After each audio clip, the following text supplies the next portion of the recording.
Okay, so now let's talk about algebraic expansion itself, all right? Now that we know what the distributive property is, if you're coming just to this video, watch the part 1 first about distributive property.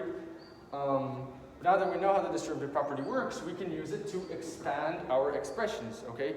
Usually when you're talking about algebraic expansion, you're wanting to, in a very basic level, remove the parentheses of your expression, okay? And yeah, you're usually talking about expressions because,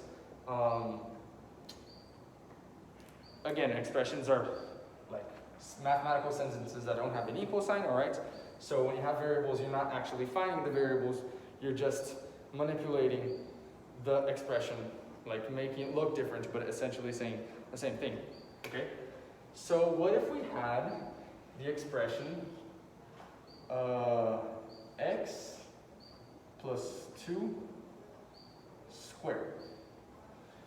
Okay, this is an expression because we have a variable, there's no equal sign, right? So we don't have a specific value for this variable.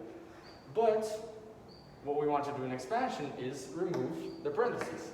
And here we also have something very important, which is an exponent. If you haven't seen that, we're going to make a video on that.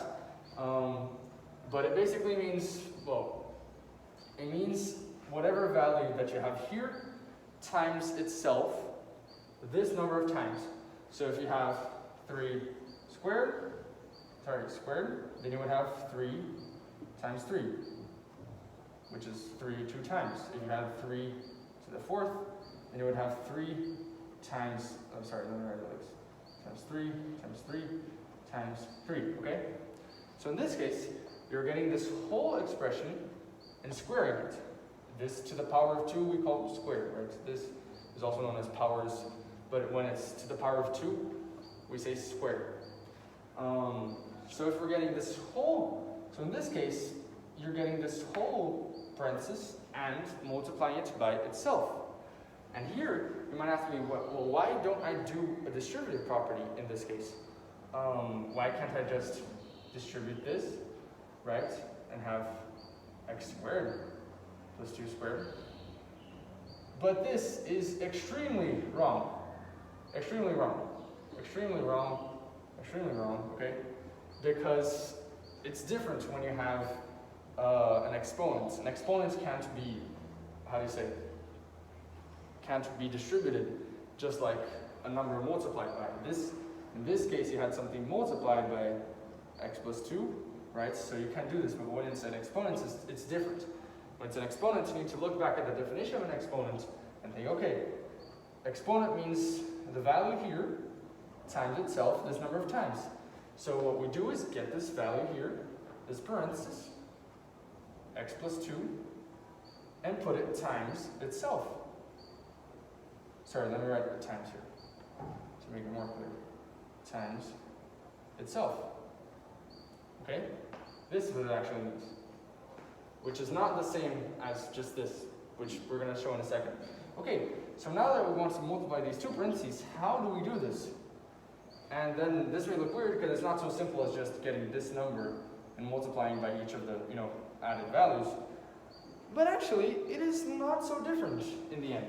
Because what you basically do is you get this value, all of this parenthesis, and you multiply it by this number, and multiply it by this number, which will give you x plus 2 times 2 plus x plus 2 times x. Well, let me do it in the other order. Here, times x times 2, just keeps the order. So you see, I multiplied this parenthesis by this number, this parenthesis by this number, the same way we did here in the distributive property.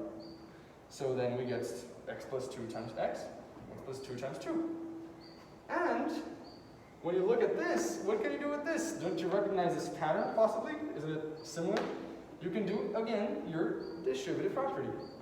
Multiply the 2 by this 2, multiply the 2 by this x. Here this x by the 2, this x by the x.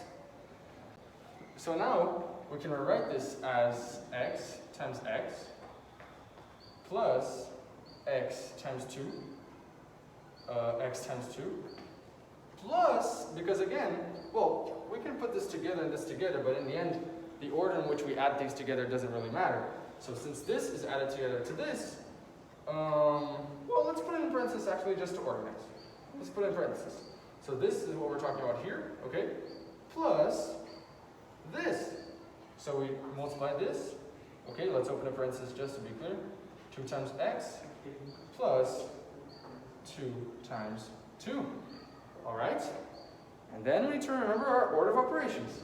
What we do first, again, where is it? Chem does, right? So what we do first, parentheses.